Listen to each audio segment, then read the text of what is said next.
The artist Itzchak Tarkay was born in 1935 on the border between Yugoslavia and Hungary.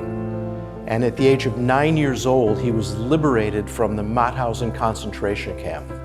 I think it's fair to say that most of us can't even imagine the horrors of his childhood, but I think it's pretty extraordinary that he went on to create some exquisitely beautiful works of art and fill the world with his wonderful imagery.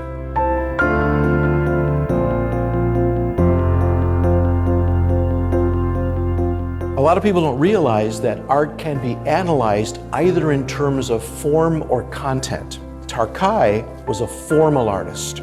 He welcomed people to read meaning and poetry into his imagery, but he was focused on the structure, the lucidity of composition, the arrangements of shapes and forms, and that's really what he was after. His subject matter was a repository. It was a receptacle for his painting challenges and his painting ideas. Picasso said that every painting should rhyme, and by that he meant there should be an affinity of forms, a similarity of forms in the painting that provide cohesion as you look through the work of art.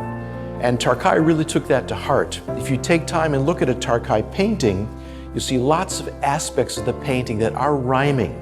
For example, look at the shapes of the hair of the women and the shapes of the flowers. Look at the stripes and elements in the work that create patterns and rhythms in the compositions. Tarkay was a master painter, serigrapher, watercolorist, and etcher. And at the end of his life, he was really excited about his etchings. He really wanted to put his stamp on that technique, that art historical technique. And Tarkay loved watercolor, and his paintings, I think, are absolutely spectacular. I knew Tarkay for about 35 years, and he was a wonderful man. He had a great sense of humor. He was very satirical, and he was painfully shy.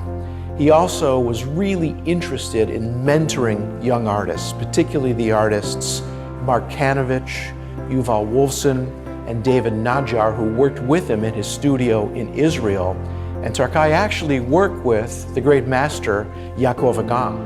They even collaborated on 2 original paintings together, which is pretty extraordinary. Henri Matisse famously said that a painting is never finished, it just stops at a good place.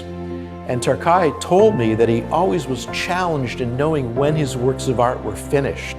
He said to me actually that when he'd walk into an exhibition of his paintings, he had to fight the impulse to go get his brushes and continue to work on them when they were hanging on the gallery wall. He also told me that in his studio, his wife would come in and look at his paintings, and he would say he doesn't think it's finished, and she would say, "No, it's done. Ship it to the gallery. We need to get the check."